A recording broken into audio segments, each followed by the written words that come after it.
What's up, everybody? Welcome back to ETH Graphics. Today, I'm gonna explain what is a render. It's the most commonly asked question about what I do, and I'm gonna explain it. And to see more of my work, go to ethgraphics.com.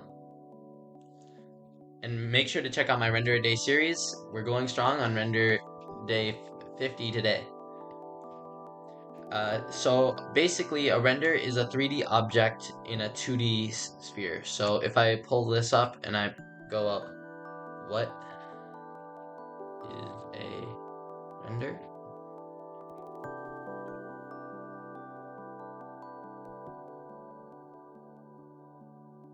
What is a render? 3D render. Uh,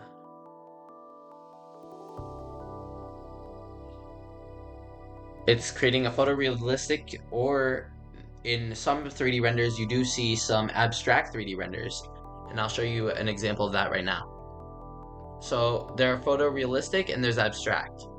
Most 3D renders are realistic and they can be used for industry and other items. For example, big companies use rendering to see products before production, etc. So here's an example of photorealistic. It's my pet boulder. As you can see, the boulder looks really realistic and in a real scene with some super glue right there. And you can almost see like the three-dimensional, it looks like a photograph. This is how most renders are. However, check out, for example, one of my Rollbows for my card game. Rollbow isn't a set name. I'm looking for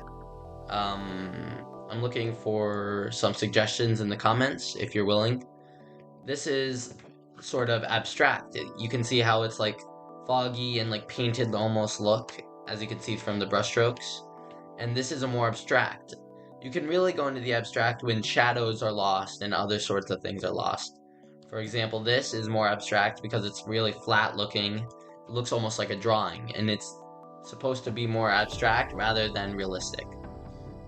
But you can also see in here something more realistic, like this guy, where you can see the rocks he's standing on and the crystal reflections. But I also think that if you don't understand rendering, I feel like it's very easy to not understand it. But some common examples of 3D rendering you can see is in iPhone rendering. Like this is what Apple would use for example, for like some of the new tech. Like they render out these CGI images that they make and they use it for industry and showing the product to people before they actually send it to the product line to be made. Or for advertisements as well. If you look at advertisement renders, you can easily see some stuff like this, where it's like really nice looking and you sort of create like a photo or a rendering that makes it really like enticing to see. And that's really helpful in the 3D because photography is expensive, but 3D you can usually do for a really low price, if not free. Or you can like do mock-ups like this, where you can see stuff like where it would be in the real world. But that's just a basic covering of renders, and I want to thank you guys for watching and supporting my channel. As always, subscribe.